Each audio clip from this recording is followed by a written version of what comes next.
ఇప్పటి వరకు కైలాస పర్వతాన్ని ఎవ్వరూ ఎక్కలేకపోయారు. అలా ఎందుకో తెలుసా? మౌంటైన్ క్లైంబర్స్ ఈ పర్వతం దగ్గరికి చేరుకోగానే ఏదో తెలియని నర్వస్నెస్ని ఫీల్ అవుతారు. అలా ఎందుకో తెలుసా? ఈ ప్రదేశంలో నిజంగానే రహస్య సరస్సులు ఉన్నాయా? శంబల నగరం ఈ కైలాస పర్వతానికి ఆనుకొని ఉంటుందా? నిజంగానే కైలాస పర్వతం పైన ఆ పరమేశ్వరుడు కొలువై ఉన్నాడా? ఇలాంటి అనేక ప్రశ్నలకు సమాధానమే ఈ వీడియోలో మనం కైలాస పర్వతం గురించిన అనేక రహస్యాలు తెలుసుకోబోతున్నాం. వీడియో చాలా ఇంట్రెస్టింగ్గా ఉండబోతుంది కాబట్టి ఏమాత్రం స్కిప్ చేయకుండా పూర్తిగా చూసి అన్ని విషయాలు తెలుసుకోండి.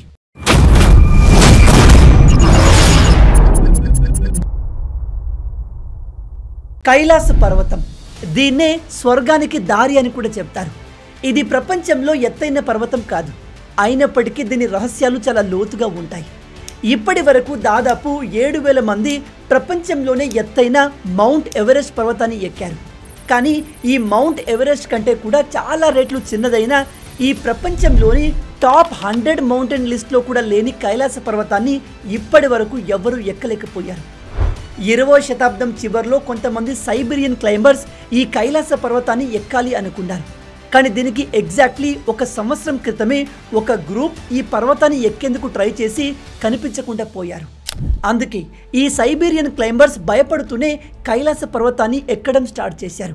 వాళ్ళు అలా స్టార్ట్ చేసిన కొద్ది సమయంలోనే వాళ్ళ శరీరం డిఫరెంట్గా రియాక్ట్ అవ్వడం మొదలైంది. వాళ్ళ వెంట్రుకలు, గోర్లు ఫాస్ట్గా గ్రో అవ్వడం మొదలైంది. సడన్గా వాళ్ళ ఏజ్ కూడా వేగంగా పెరుగుతుంది.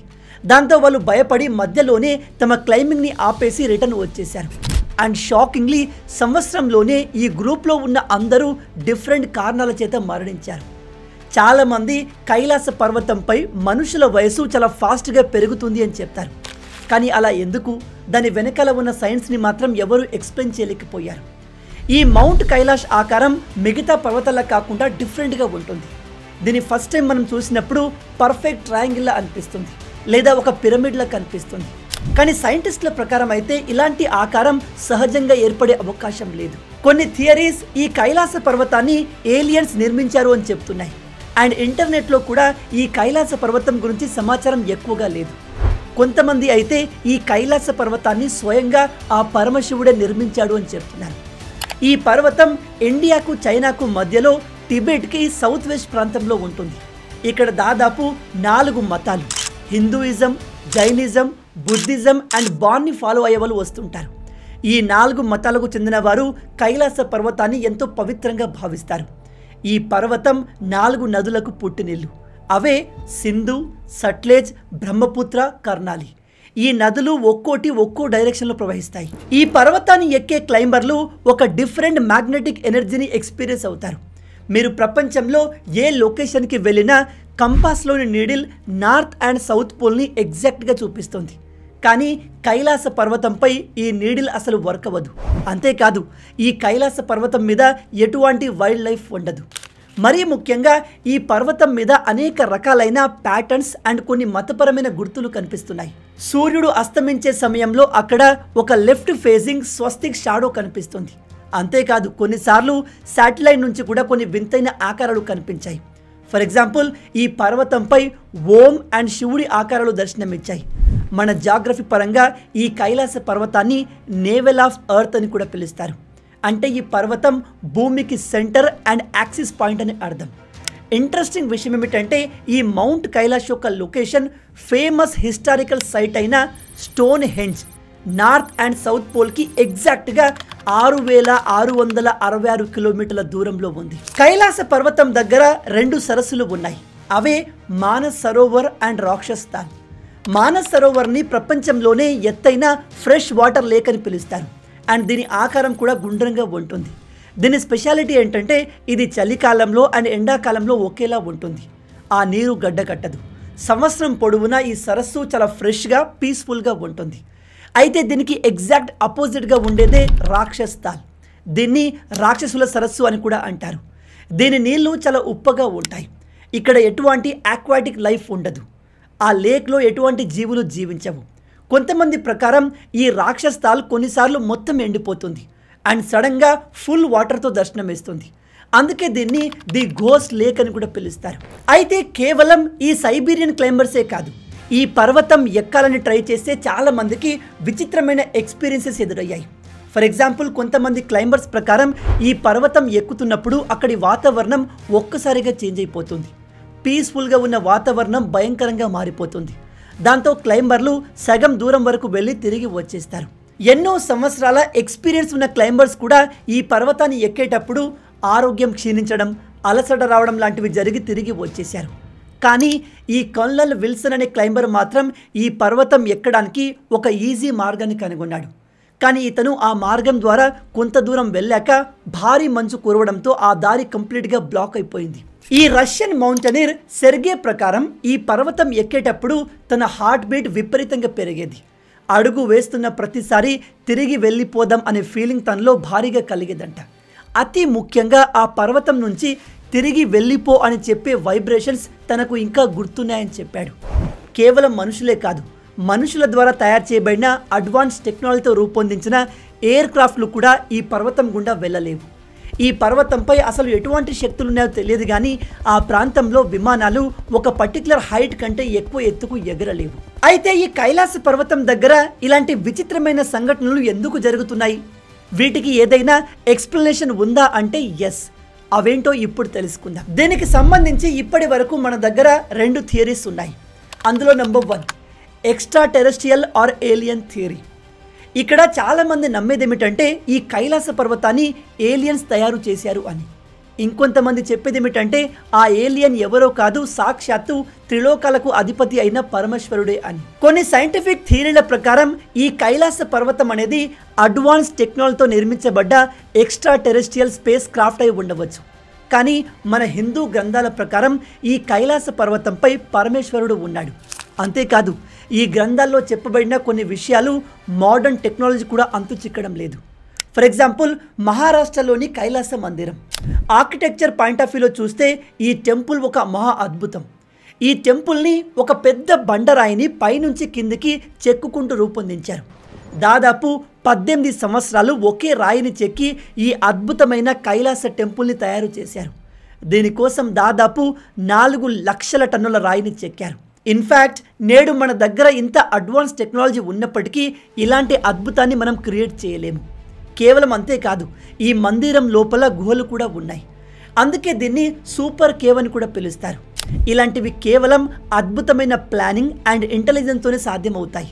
అందుకే ఈ అద్భుతాన్ని చూస్తే దీని మనుషులు ఖచ్చితంగా కట్టి ఉండరు, ఎవరో హయ్యర్ ఏలియన్స్ వచ్చి నిర్మించారు అనిపిస్తుంది. థియరీ నెంబర్ 2, ఈ కైలాస పర్వతం పవిత్రతను నమ్మే అన్ని మతస్థులు ఇక్కడ ఏదో సూపర్ న్యాచురల్ పవర్ ఉన్నట్టుగా భావిస్తారు.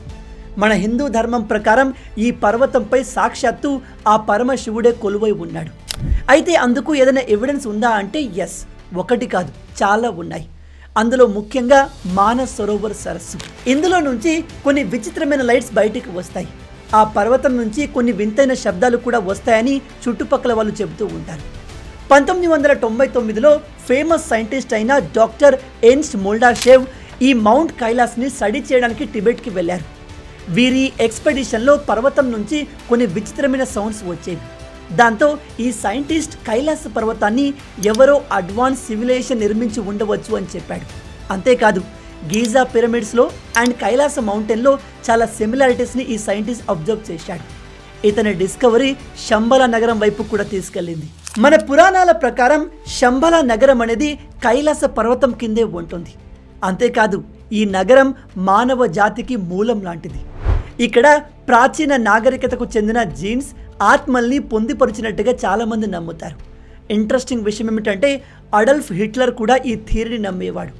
ఈయన ఆర్యన్ రేస్కి సంబంధించిన రీసెర్చ్ కోసం ఒక టీంని కైలాస పర్వతానికి పంపాడు. కానీ వాళ్ళకు అక్కడ ఏమీ దొరకలేదు. మనం ఇప్పటి వరకు డిస్కస్ చేసిన ఈ విషయాలు కొంతమంది థియరీస్ అండ్ వాళ్ళ ఎక్స్పీరియన్స్ని బేస్ చేసుకుని ఉన్నవి. వాటికి సంబంధించి పక్కగా ఎవిడెన్స్ లేవు. ఇక సైన్స్ కైలాస పర్వతం గురించి ఏం చెప్తుంది అనే విషయానికి వస్తే, ఈ కైలాస పర్వతం పర్ఫెక్ట్ పిరమిడ్ షేప్ గురించి సైంటిస్టులు చెప్పేది ఏమిటంటే ఈ మౌంటైన్ యొక్క షేప్ సూపర్ న్యాచురల్ ఫోర్సెస్ వల్ల ఏర్పడలేదు, జియోలాజికల్ రీజన్స్ వల్ల ఏర్పడింది. క్వాటర్నరీ పీరియడ్ సమయంలో అంటే 2.8 మిలియన్ సంవత్సరాల క్రితం భూమి మీద అనేక రకాలైన చేంజెస్ జరిగాయి అండ్ ఈ పర్వతం కూడా అదే సమయంలో ఫామ్ అయింది. మీరు కరెక్ట్గా గమనిస్తే ఈ మౌంటైన్ మీదున్న షార్ప్ ఎడ్జులు అండ్ స్మూత్ సర్ఫేస్లు గ్లేషియర్ యాక్టివిటీ వల్ల ఏర్పడ్డాయి. అంతేకాదు ఈ కైలాస పర్వతం మీద స్నో డిస్ట్రిబ్యూషన్ కూడా చాలా ఇంట్రెస్టింగ్గా ఉంటుంది. జనరల్గా సౌత్ స్లోప్ వద్ద స్నో తక్కువగా ఉండాలి, ఎందుకంటే ఆ సైడ్ నుంచే సన్లైట్ డైరెక్ట్గా పడుతుంది. కానీ దీనికి విరుద్ధంగా సౌత్ సైడ్లో స్నో ఎక్కువగా ఉండి నార్త్ సైడ్ ఆల్మోస్ట్ ఎంప్టీగా ఉంటుంది. దీనికి reason south side Indian ocean వైపు ఫేస్ అయి ఉంటుంది. దాంతో సమ్మర్ అండ్ రెయినీ సీజన్లో ఎక్కువగా ఆ ప్రాంతంలో ప్రెసిపిటేషన్ జరగడం వల్ల స్నో ఫామ్ అవుతుంది. ఇక ఈ కైలాస పర్వతం పైన ఏరోప్లేన్స్ ఎందుకు ఎగరవు అనే విషయానికి వస్తే దీనికి కూడా ఒక సైంటిఫిక్ ఎక్స్ప్లెనేషన్ ఉంది. అదేంటంటే కైలాస పర్వతం సముద్ర మట్టానికి దాదాపు 4000 మీటర్ల ఎత్తులో ఉంటుంది. టెక్నికల్గా చూసుకుంటే ఈ పర్వతం పైనుంచి ఏరోప్లేన్లు ఎగరగలవు, కానీ పైలట్లు కావాలనే అంత రిస్క్ని తీసుకోరు. ఎందుకంటే అంత ఎత్తులో ప్లేన్ ఎగిరితే క్యాబిన్లో ప్రెషర్ తగ్గి ప్యాసింజర్లకు బ్రీతింగ్ డిఫికల్టీ ఏర్పడవచ్చు. అందుకే ఈ పర్వతంపై నుంచి ప్లేన్స్ నడపరు. ఈ కైలాస పర్వతం జియోలజీ కూడా కంప్లీట్ యూనిక్గా ఉంటుంది. దీని చుట్టుపక్కల కొండలు చాలా వరకు రాక్స్తో ఫామ్ అయి ఉంటాయి, కానీ కైలాస పర్వతం మాత్రం ఒక రేర్ బ్లాక్ రాక్తో ఫామ్ అయి ఉంటుంది. అయితే కొంతమంది క్లైంబర్లు ఈ మౌంటైన్ ఎక్కేటప్పుడు తమ దారి మంచుతో కప్పబడిపోతుంది, తాము కన్ఫ్యూజ్ అయి యాంగ్జైటీకి లోనవుతున్నామని చెప్పారు. ఇది బహుశా ఆ పర్వతం యొక్క జియోలజీ వల్ల జరిగి ఉంటుంది. కానీ సైంటిస్టులు సైతం ఎక్స్ప్లెయిన్ చేయలేని ఒక విషయం ఉంది. అదే మానస్ సరోవర్ అండ్ రాక్షస్ తాల్. ఈ రెండు సరస్సులు పక్కపక్కనే ఉంటాయి, కానీ వీటి క్యారెక్టరిస్టిక్స్ కంప్లీట్ ఆపోజిట్గా ఉంటాయి. ఉదాహరణకి ఒకటి మంచినీటి సరస్సు, ఇంకోటి ఉప్పునీటి సరస్సు. హిమాలయాల్లో మంచినీళ్ళు ఉండాలి, కానీ ఉప్పు నీళ్ళు ఉండడం ఏంటి విచిత్రం కాకపోతే?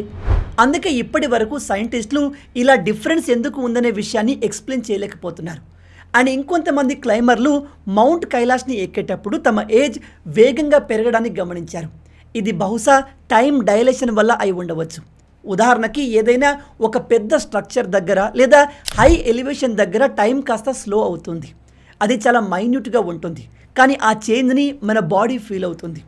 అందుకే ఈ మౌంటైన్ని క్లైంబ్ చేసే వారికి టైం చాలా ఫాస్ట్గా లేదా స్లోగా రన్ అవుతున్నట్టుగా అనిపిస్తుంది. ఇలా మన సైంటిస్టులు కైలాస పర్వతం గురించి కొన్ని విషయాలను సైంటిఫిక్గా ఎక్స్ప్లెయిన్ చేయగలిగారు. కానీ ఎక్స్ప్లెయిన్ చేయలేని మిస్టరీలు ఇప్పటికీ చాలా ఉన్నాయి. నిజంగా ఈ పర్వతాన్ని ఎవరు నిర్మించారు? ఇది అంత పర్ఫెక్ట్గా పిరమిడ్ షేప్లో ఎందుకు ఉంది? నిజంగానే ఈ పర్వతం పైన మహాశివుడు ఉన్నాడా? ఇలాంటి విషయాలకి సరైన సమాధానం ఎవ్వరికీ తెలియదు. ఇప్పటికీ దీనిపైన అనేక ప్రయోగాలు జరుగుతున్నాయి. సో గైస్, దీని గురించి మీరేమనుకుంటున్నారు? ఈ కైలాస పర్వతాన్ని ఇంత పర్ఫెక్ట్గా లక్షల సంవత్సరాల క్రితం ఎవరు నిర్మించి ఉంటారు? నిజంగానే ఈ పర్వతం పైన మహాశివుడు ఉన్నాడా? ఒకవేళ ఈ పర్వతాన్ని మహాశివుడే నిర్మించి ఉంటే ఇక్కడ మహాశివుడే ఏలియనా? మీ ఆలోచనల్ని కింద కామెంట్లో చెప్పండి. మొత్తంగా ఇవే ఈ వీడియోకి సంబంధించిన పూర్తి విషయాలు. ఈ వీడియో మీకు నచ్చింది అనుకుంటున్నాను. నచ్చితే అలా ఊరికే చూసి వెళ్ళిపోకుండా వీడియోని లైక్ చేయండి. ఈ వీడియోకి నేను మీకు ఇచ్చే లైక్స్ టార్గెట్ 5000 లైక్స్. చాలా ఈజీ, సింపుల్గా చేసేయండి. మీరు కొట్టే లైక్స్కి కింద ఉన్న లైక్ బటన్ పగిలిపోవాలి. అండ్ ఇలాంటి మరిన్ని ఇంట్రెస్టింగ్ వీడియోస్ కోసం మన ఛానల్ని సబ్స్క్రైబ్ చేసి మమ్మల్ని సపోర్ట్ చేయొచ్చు కదా. ఇది మీకు కంప్లీట్లీ ఫ్రీయే, కానీ మీరు చేసే ప్రతి ఒక్క లైక్ అండ్ సబ్స్క్రిప్షన్ మాకు మరిన్ని వీడియోస్ చేయడానికి ఒక మోటివేషన్లా ఉంటుంది. కాబట్టి వీడియోని లైక్ చేసి ఛానల్ని సబ్స్క్రైబ్ చేయడం మర్చిపోవద్దు. రాబోయే వీడియోలో ఇంకో ఇంట్రెస్టింగ్ టాపిక్తో మళ్ళీ కలుద్దాం. అంటిల్ దెన్, జై హింద్.